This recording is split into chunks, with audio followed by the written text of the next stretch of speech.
ബാംഗ്ലൂരിലെ ജോലി തിരക്കുകളിൽ നിന്ന് അല്പം മാറി നിൽക്കാമെന്ന് കരുതിയുള്ള ഒരു യാത്ര. ബാംഗ്ലൂരിൽ നിന്ന് യാത്ര തിരിക്കുന്നത് പോണ്ടിച്ചേരിക്കാണ്. ചിലപ്പോഴൊക്കെ നമുക്ക് വേണ്ടത് ഒരു പുതിയ സ്ഥലവും കുറച്ച് നല്ല കാഴ്ചകളും പിന്നെ മനസ്സ് തുറന്ന് ശ്വാസം വിടാനുള്ള കുറച്ച് സമയവുമാണ്. ട്രെയിൻ സ്റ്റേഷൻ വിട്ടപ്പോൾ വന്ന വഴിയിലേക്ക് ഞാൻ മാത്രം തിരിഞ്ഞു നോക്കിയില്ല. കാരണം എൻ്റെ ക്ഷീണവും തിരക്കുകളും എല്ലാം അവിടെ തന്നെ നിൽപ്പുണ്ടായിരുന്നു. ജനലഴികൾക്കിടയിലൂടെ ഓടിപ്പോകുന്ന ഓരോ കാഴ്ചയും മനസ്സിലെ ഓരോ ഭാരങ്ങളായി എടുത്തു മാറ്റി. അപരിചിതരായ യാത്രക്കാരുടെ ശബ്ദങ്ങൾ, ചായക്കാരൻ്റെ വിളി, ട്രാക്കിലൂടെ ഓടുന്ന ട്രെയിനിൻ്റെ താളം, ഇവയെല്ലാം ചേർന്ന് ഒരു സംഗീതമായി മാറി.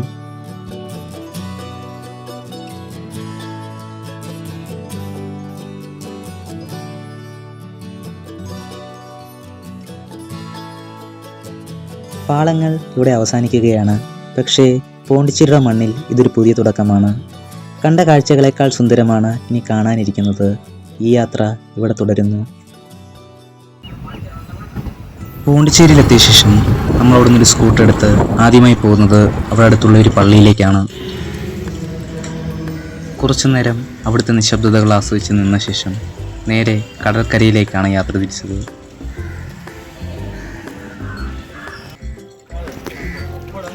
കടൽ കാണുവാൻ അവിടെ ഒരുപാട് ആളുകളുണ്ടായിരുന്നു.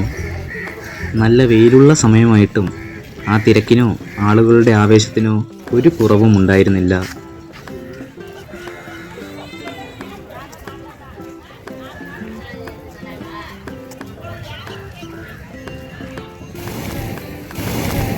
തിരമാലയുടെ ശബ്ദവും കടൽക്കാറ്റും യാത്രയിൽ എനിക്ക് അനുഭവപ്പെട്ട ക്ഷീണം പാടെ അകറ്റി.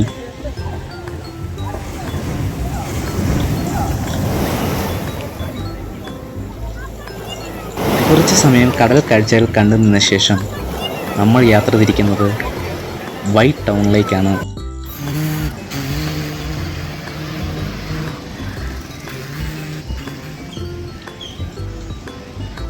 ഇതാണ് വൈറ്റ് ടൗൺ. ഫോട്ടോഗ്രാഫി ഇഷ്ടപ്പെടുന്നവർ തീർച്ചയായും വിസിറ്റ് ചെയ്യേണ്ട ഒരു സ്ഥലം കൂടിയാണ് വൈറ്റ് ടൗൺ. ഫ്രഞ്ച് ശൈലിയിലുള്ള കെട്ടിടങ്ങളും മഞ്ഞയും വെള്ളയും നിറമുള്ള ചുവരുകളും വിശാലമായ തെരുവുകളും ഓരോ കോണും ക്യാമറയിൽ പകർത്തുവാൻ തോന്നുന്ന കാഴ്ചകളാണ്. കുറച്ച് മണിക്കൂർ മാത്രം ചെലവഴിച്ചൊരു നഗരം, പക്ഷേ ഒത്തിരി നല്ല ഓർമ്മകൾ സമ്മാനിച്ചൊരു യാത്ര.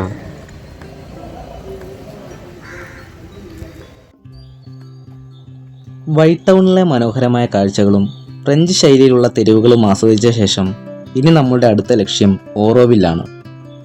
പ്രകൃതിയെയും സമാധാനത്തെയും ഒരേപോലെ സ്നേഹിക്കുന്നവർ തീർച്ചയായും ഒരിക്കലെങ്കിലും വിസിറ്റ് ചെയ്യേണ്ട ഒരു സ്ഥലമാണ് ഓറോവിൽ. വൈറ്റ് ടൗണിൽ നിന്ന് ഓറോവില്ലിലേക്കുള്ള യാത്ര തന്നെ വളരെ മനോഹരമാണ്.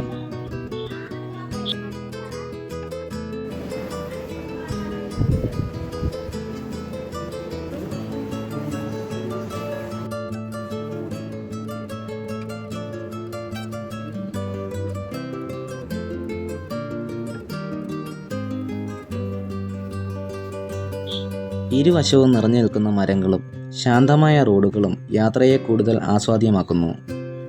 നഗരത്തിൻ്റെ തിരക്കുകളിൽ നിന്നും പതിയെ മാറി പ്രകൃതിയിലേക്ക് കടന്നു പോകുന്നത് പോലൊരു അനുഭവമാണ് ഈ യാത്ര.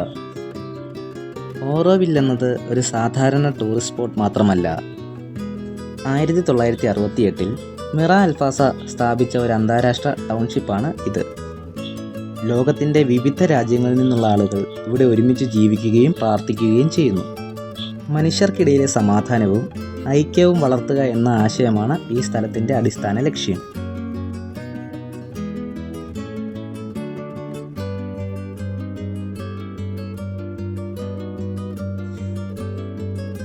ഓറോവില്ലിലെ വിസിറ്റർ സെൻറ്ററും സമയം ചെലവാക്കാൻ പറ്റിയ സ്ഥലമാണ്. ഇവിടെ ഓറോവില്ലിൻ്റെ ചരിത്രം, ആശയങ്ങൾ, വിവിധ പദ്ധതികൾ എന്നിവയെക്കുറിച്ച് അറിയാൻ കഴിയും. കൂടാതെ കൈകൊണ്ട് നിർമ്മിച്ച പലതരം ഉൽപ്പന്നങ്ങളും ഓർമ്മയ്ക്കായി വാങ്ങാൻ കഴിയുന്ന ഷോപ്പുകളും ഇവിടെയുണ്ട്. ഒരു ദിവസം മുഴുവൻ ചെലവാക്കാവുന്ന സ്ഥലമാണ് ഓറോവിൽ. പക്ഷേ സമയം കുറവാണെങ്കിൽ പോലും വിസിറ്റർ സെൻറ്റർ, മാതൃമന്ദിറിൻ്റെ വ്യൂ പോയിൻ്റ്, പരിസര പ്രദേശങ്ങൾ എന്നിവ കണ്ടാൽ തന്നെ ഓറോവിലിൻ്റെ പ്രത്യേകതകൾ മനസ്സിലാക്കാൻ സാധിക്കും. എനിക്കും ഈ സ്ഥലം ഒരു വ്യത്യസ്തമായ അനുഭവം തന്നെയായിരുന്നു.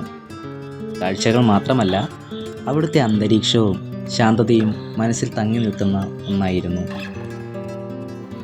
ഓറോവില്ലിലെ ഏറ്റവും പ്രശസ്തമായ ആകർഷണം എന്ന് പറയുന്നത് മാതൃമന്ദിറാണ്. സ്വർണ്ണ നിറത്തിൽ തിളങ്ങുന്ന ഗോളാകൃതിയിലുള്ള ഈ നിർമ്മിതി ഓറോവില്ലിൻ്റെ പ്രതീകമായി മാറിയിട്ടുണ്ട്. ധ്യാനത്തിനും ആത്മചിന്തയ്ക്കുമായി രൂപകൽപ്പന ചെയ്ത ഒരു സ്ഥലമാണിത്. മാതൃമന്ദിറിലേക്ക് നേരിട്ട് പ്രവേശിക്കാൻ മുൻകൂട്ടി ബുക്കിംഗ് ആവശ്യമാണ്.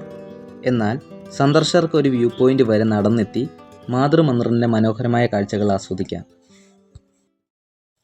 ഓറോവില്ലിലെ കാഴ്ചകൾക്ക് ശേഷം ഇപ്പം നമ്മൾ എത്തി നിൽക്കുന്നത് ആർട്ട് ആൻഡ് ക്രാഫ്റ്റ് വില്ലേജിലാണ്. പേര് പോലെ തന്നെ കലയും കരകൗശല വസ്തുക്കളും നിറഞ്ഞ മനോഹരമായ ഒരു സ്ഥലം. ഇവിടെ പ്രാദേശിക കലാകാരന്മാർ നിർമ്മിച്ച നിരവധി ഹാൻഡ്മെയ്ഡ് ഉൽപ്പന്നങ്ങൾ കാണുവാനും വാങ്ങുവാനും കഴിയും. അകത്തേക്ക് കയറുന്ന നിമിഷം മുതൽ തന്നെ നിറങ്ങളാർന്ന കലാസൃഷ്ടികളും മനോഹരമായ ഡിസൈനുകളും നമ്മളെ ആകർഷിക്കുന്നു.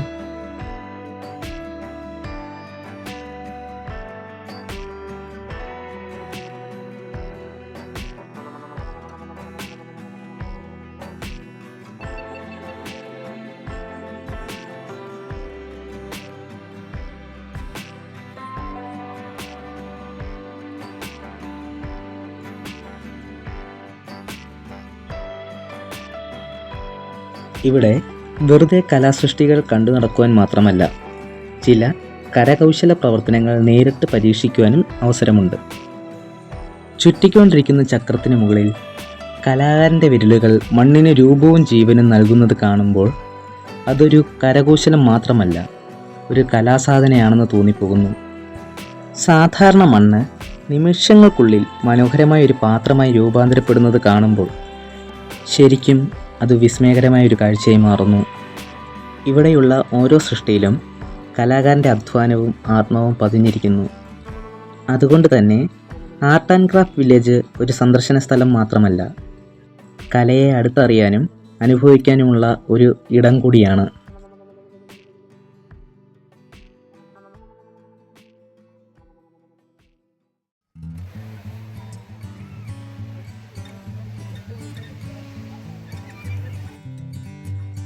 ആർട്ട് ആൻഡ് ക്രാഫ്റ്റ് വില്ലേജിലെ കാഴ്ചകൾക്ക് ശേഷം അടുത്തതായി പോയത് സെറനിറ്റി ബീച്ചിലേക്കാണ്.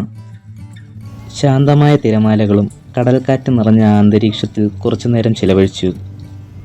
അതിനിടയിൽ അവിടെ വെച്ച് കുറച്ച് പുതിയ സുഹൃത്തുക്കളെ പരിചയപ്പെടുവാനും കഴിഞ്ഞു. യാത്രയുടെ ഏറ്റവും മനോഹരമായ ഭാഗം പുതിയ സ്ഥലങ്ങൾ മാത്രമല്ല, പുതിയ മനുഷ്യരെയും പരിചയപ്പെടുക എന്നതാണ്. പിന്നീട് ഞങ്ങൾ എല്ലാവരും കൂടി ചേർന്ന് ഈഡൻ ബീച്ചിലേക്ക് പോയി. ഇപ്പോൾ നമ്മൾ എത്തി നിൽക്കുന്നത് ഈഡൻ ബീച്ചിലാണ്. ശാന്തമായ അന്തരീക്ഷവും വൃത്തിയുള്ള കടൽ തീരവും ഈ ബീച്ചിൻ്റെ പ്രത്യേകതയാണ്. തിരമാലകളുടെ ശബ്ദം കേട്ട് കുറച്ച് സമയം അവിടെ ചിലവഴിച്ചു. പ്രകൃതിയെ ശാന്തമായി ആസ്വദിക്കാൻ പറ്റിയ ഒരു മനോഹരമായ സ്ഥലമാണിത്. ഈഡൻ ബീച്ചിലെ മനോഹരമായ നിമിഷങ്ങൾക്ക് ശേഷം ഇപ്പോൾ നമ്മൾ എത്തി നിൽക്കുന്നത് റോക്ക് ബീച്ചിലാണ്. രാത്രിയുടെ വെളിച്ചത്തിൽ തിരമാലകൾ പാറകളിൽ തട്ടി മടങ്ങുന്ന കാഴ്ചയ്ക്ക് ഒരു പ്രത്യേക ഭംഗിയായിരുന്നു. അങ്ങനെ പുതുച്ചേരിയിലെ ഈ മനോഹരമായ യാത്ര ഇവിടെ അവസാനിക്കുകയാണ്. വീണ്ടും ഒരു പുതിയ യാത്രയുമായി കാണാം.